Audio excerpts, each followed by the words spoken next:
রাজ্য সরকারের রক্ত তো মুসলিমই রক্ত, যার জন্য তার মুসলিমের প্রতি এত টান, হিন্দুদের প্রতি তাদের ক্ষোভ। আমি তো চাইবো না যে আমার ধর্ম, আমার সংস্কৃতি, আমার সব কিছু হারিয়ে যাক, আমার কোনো উত্তরপুরুষ না থাক, তারা সব মুসলিম হয়ে যাক, খ্রিস্টান হয়ে যাক, আমি তো চাইবো না। আমরা এই মুখ্যমন্ত্রীর পদত্যাগ চাইছি। এই ত্রিশূল প্রত্যেকটা হিন্দুর বাড়িতে থাকা দরকার। এখন যে অবস্থা, মৌল হাটাও, রাজ্য বাঁচাও। এখানে কোনো সরকার কাজ করে না, একটা কোম্পানি কাজ করে। মালদা মুর্শিদাবাদের ঘটনা সর্বোপরি ক্রমাগত হিন্দুদের উপর আক্রমণের প্রতিবাদে আজ হিন্দু সুরক্ষা মঞ্চের তরফ থেকে হিন্দু হুঙ্কার পদযাত্রার ডাক দিয়েছে। যে পদযাত্রা একদম রাজনীতির উপরে উঠে রাজনীতিবিদ এবং তার পাশাপাশি হিন্দু ধর্মের প্রচারক আজকে অংশগ্রহণ করেছেন। কি বলছেন তারা তাদের এই হিন্দু হুঙ্কার পদযাত্রার এবং কি বার্তাই বা তারা দিতে চাইছেন, চলুন তাদের কাছ থেকে জেনে নেব। এই যে আজকের মিছিলে আজকে পূর্ব পরিকল্পিত শাখা সত্ত্বেও প্রশাসনের তরফ থেকে অনুমতি আপনারা পাননি? এটা তো অনুমতি দেবে না, এটা তো হিন্দুদের মিছিল। হিন্দুদের মিছিলে অনুমতি দেয় না, এটা মুখ্যমন্ত্রী মমতা বন্দ্যোপাধ্যায়ের সরকার। এই সরকার হিন্দুদের মিছিলে অনুমতি দেয় না। হিন্দু নিধন হচ্ছে চারিদিকে, তিনি কি করে হিন্দুদের মিছিলে অনুমতি দেবেন? হতেই পারে না। এটা কি দাবি রাখছেন আজকে? হিন্দু নিধন চলবে না, এই মুখ্যমন্ত্রীর পদত্যাগ। যার দিকে দিকে যেভাবে হিন্দুদের নিধন করছে, আমরা এই মুখ্যমন্ত্রীর পদত্যাগ চাইছি। এই মিছিল থেকে কি দাবি রাখতে চাইছেন?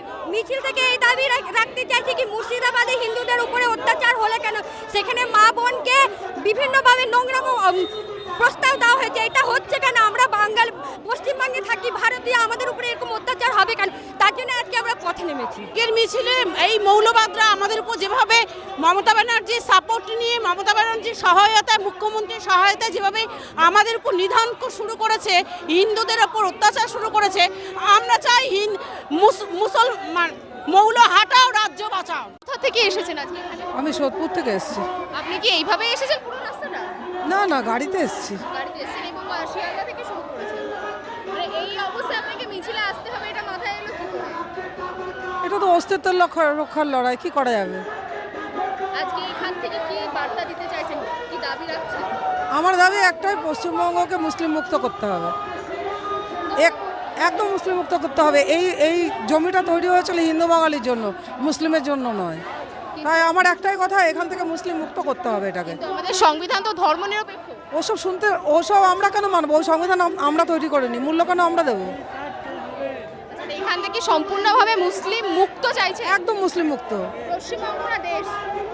না না, পশ্চিমবঙ্গ দেশ কেন হবে? ভারতের অংশ এটা। মানে না না, মুসলিম মুক্ত কোনটা চাইছেন, পশ্চিমবঙ্গটাকে না দেশ? অবশ্যই ভারত চাইছি, আপাতত পশ্চিমবঙ্গ। কিন্তু এই মানে এই যে দরকারের সংবিধান বদল হবে, সেই দাবি থাকবে। আমি সেই দাবি করি, আমি সর্বক্ষণ সেই দাবি করি। দাবি মানা হবে, মান্যতা দেওয়া হবে, কারণ মান্যতা দেওয়া হবে কিনা আমি জানি না, দাবি করে যাব। আমি যতদিন বেঁচে থাকবো দাবি করে যাব। কেন এর পরবর্তী প্রজন্ম যারা আসবে তারা তো এখানে বাঁচতেই পারবে না। আজকে বাংলাদেশে যেটা হচ্ছে এখান থেকেও তো তাড়িয়ে দেওয়া হবে। এখান থেকে একটি একটি করে হিন্দুকে মেরে ফেলা হবে, তাড়িয়ে দেওয়া হবে। যেটা কাশ্মীরে হয়েছে সেটা এখানে হচ্ছে, সেটা এরপরে অন্য রাজ্যে হবে, সমস্ত রাজ্যে হবে, একটার পর একটা রাজ্যে হবে, গোটা দেশে হবে। অস্তিত্ব সংকট ভবিষ্যতে হতে পারে। অস্তিত্ব সংকট না, অস্তিত্ব বিলীন হয়ে যাবে। আমি তো চাইবো না যে আমার ধর্ম, আমার সংস্কৃতি, আমার সব কিছু হারিয়ে যাক, আমার কোনো উত্তরপুরুষ না থাক, তারা সব মুসলিম হয়ে যাক, খ্রিস্টান হয়ে যাক, আমি তো চাইবো না। আমাদের দাবি একটাই, যে হিন্দুদের ওপরে কোনো অত্যাচার করা চলবে না। আমরা হিন্দুরা যেন সুরক্ষিত থাকতে পারি, বাংলাদেশের মতো যেন আমাদের কোনো ক্ষয়ক্ষতি না হয়, এটাই আমরা দাবি করছি। বলছেন হিন্দুদের উপর অত্যাচার না হয়, কিন্তু রাজ্য সরকার তো মানেই না হিন্দুদের উপর অত্যাচার হচ্ছে। রাজ্য সরকারের রক্ত তো মুসলিমই রক্ত, যার জন্য তার মুসলিমের প্রতি এত টান, হিন্দুদের প্রতি তাদের ক্ষোভ, হিন্দুদের প্রতি ক্ষতি করছে।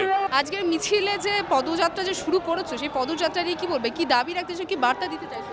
আমাদের সকল সনাতনীদের কাছে আগে বার্তা যাবে যে আমাদের মুর্শিদাবাদে যেভাবে হিন্দু নিধন চলছে, হিন্দু নিধন যজ্ঞ চলছে, এর আগে আমরা দেখেছি বাংলাদেশে সাধুদের উপর নির্যাতন হয়েছে, চিন্ময় প্রভুকে এখনও জেলে থাকতে হচ্ছে। তো এরকমভাবে সাধুদের প্রতি একবার বাংলাদেশ, একবার পাকিস্তান, এক সময় ইরানে, ইরাকে এরকমভাবে নিধন চলছে, হামলা চলছে। সাধু সন্তরা সমাজের কল্যাণের জন্য ভজন করবে, সাধুরা কেন রাস্তায় নামবে?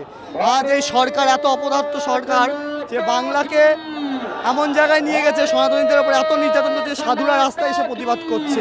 এর থেকে লজ্জার আর কিছু হয় না। তো আমরা সবার কাছে এটাই জানাতে চাই যে সরকার যেন সনাতনীদের সুরক্ষার জন্য ব্যবস্থা গ্রহণ করে, আর অবিলম্বে মুর্শিদাবাদে যে ঘটনা ঘটছে তার জন্য যথাযোগ্য পদক্ষেপ গ্রহণ করে।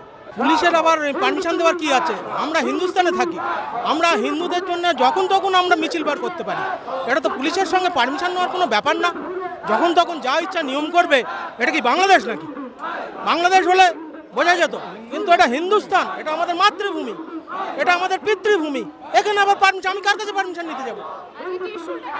ত্রিশূল আমাদের পৌরুষের প্রতীক, আমাদের শিব ঠাকুরই আমাদের ত্রিশূল দিয়ে গেছেন। এই ত্রিশূল প্রত্যেকটা হিন্দুর বাড়িতে থাকা দরকার।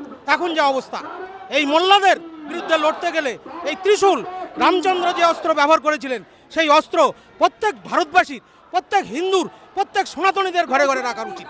মিছিলে এসে একটাই কথা বলবো, সাবধান করে দিচ্ছি, এটা আমাদের জায়গা, এটা কারো বাপের জায়গা না, এটা আমাদের জন্মভূমি। এখানে আমাদের পূর্ণ অধিকার আছে। যেভাবে জন্মভূমি রক্ষা করতে হয় সেটা আমরা খুব ভালোভাবে জানি। যদি অ্যাপ্লাই করি খুব মুশকিল হয়ে পড়বে। আপনি বলছেন হিন্দু ধর্ম সংকটে রয়েছে, কিন্তু রাজ্য সরকার তো সেটা মানে না। রাজ্য সরকার কি সরকার? কোন রাজ্য? এখানে কোনো সরকার আছে? এখানে একটা পিসি ভাইপোর কোম্পানি আছে। এখানে কোনো সরকার কাজ করে না, এটা একটা কোম্পানি কাজ করে। তাহলে কাদের জন্য কাজ করে? যে হিন্দুদের জন্য না কাজ করে?